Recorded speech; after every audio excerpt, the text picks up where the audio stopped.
Hi, good morning everyone. Welcome back to our channel, Kampung Inggris LC in T2 Teaching Tutorial Program. Okay, today we are going to learn about how to use no, don't, stop, and stop to. What does it mean when we speak about it? Sometimes we are confused and just use it in our speaking, but we don't know what does it mean. Okay, well, now I will explain you one by one. Begin from the first. No smoking. Maksudnya kalau kita pakai menggunakan no smoking here, ini hanya untuk tulisan atau announcement, pengumuman bahwa kita tidak boleh merokok di tempat tersebut. Dan biasanya tulisan seperti ini bisa ditemukan di tempat-tempat umum seperti gas station, pom bensin, atau tempat lain. Yang penting adalah tempat umum, karena ini untuk mengumumkan kepada seorang yang datang ke tempat tersebut tidak boleh merokok di tempat itu. Atau no littering, berarti kita tidak boleh membuang sampah di tempat tersebut yang ada pengumumannya atau tulisannya no littering. Jadi untuk semua orang. The second is don't smoke. Means that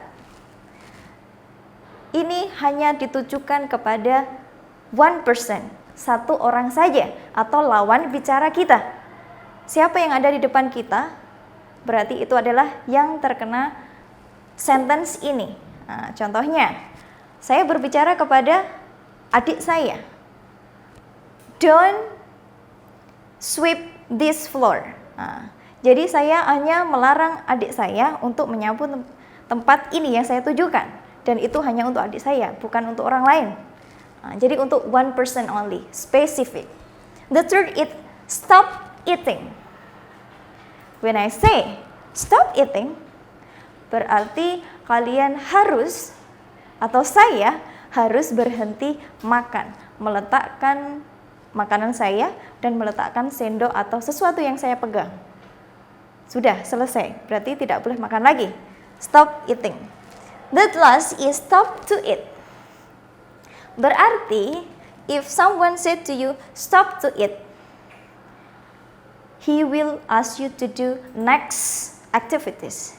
Jadi kalau ada seseorang berkata, stop to eat atau stop to study, berarti kita harus berhenti dengan aktivitas yang pertama yang kita lakukan, baru melanjutkan aktivitas yang kedua, ketiga, dan selanjutnya. For example, my mother said to me, Sulis, you have to do a next thing. Stop to eat now. Berarti saya harus meninggalkan makanan saya dan ibu saya akan menyuruh saya untuk melakukan hal yang lainnya. That's all for me, and don't forget to like, subscribe, and share. If you have a question and request, please comment below. See ya next video. And bye-bye.